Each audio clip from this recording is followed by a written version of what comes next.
Ho fanalana fahasahiranana ireo ray aman-dreny mampiana-janaka ivelan'ny renivohitra dia nosafidina manokana ny tanàna Mahitsy hananganana ilay sekoly ambony antsoina hoe Millénium University enatra amin'ny 500 tokoa ny fananany ireo ray aman-dreny izay mpiana-janaka ao amin'ity université iray ity.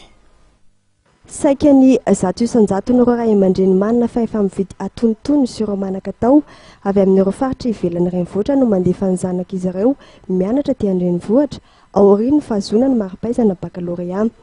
Fandaniana lehibe ho an'ny ray aman-dreny nefa izany noho izy ireo voatery miantoka ny hofatrano sarandalana ary ny fandaniana ratsakafo mandritra fijanonany ankizy any an-toerana. Ho famalinan'ny filanimponina no nahatonga ny sekoly Millénium University natsangana teto Mahitsy atao anatin'ny district Anambohidratrimo.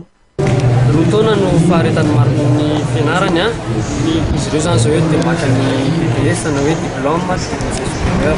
Millénium University amin'izao dia habilité izany hoe manaraka ny système de l'IVT tamin'ny izay no azony dia habilitation nay.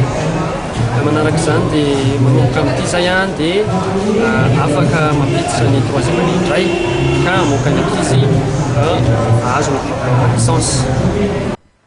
Raha nitsangana ny taona 2024 ny sekoly dia omaly kosa no namoaka ny andiany santatra nahitana tanora valo mianadahy miparitaka amin'ireo lalam-piofanana misy eo anivon'ity sekoly ambony ity.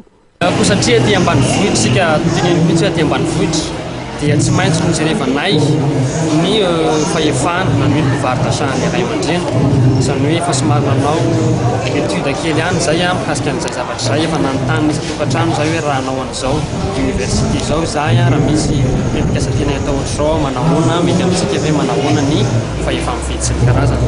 Nafen'ny fepetra ara-potsitra fitrasa sy ny fenitra amin'ny lafin'ny mpampianatra tatakina amin'ny firosoana amin'ny rafitra LMD ihany koa ny sekoly raha ny fanamarian'ny tompon'andraikitra ny sekoly nandritra ny velakevitra fampahafantarana fofon'ny sekoly izay nanasana ireo mpianatra amin'ny kilasy famaranana sy ny ray aman-dreny teto Mahitsy omaly.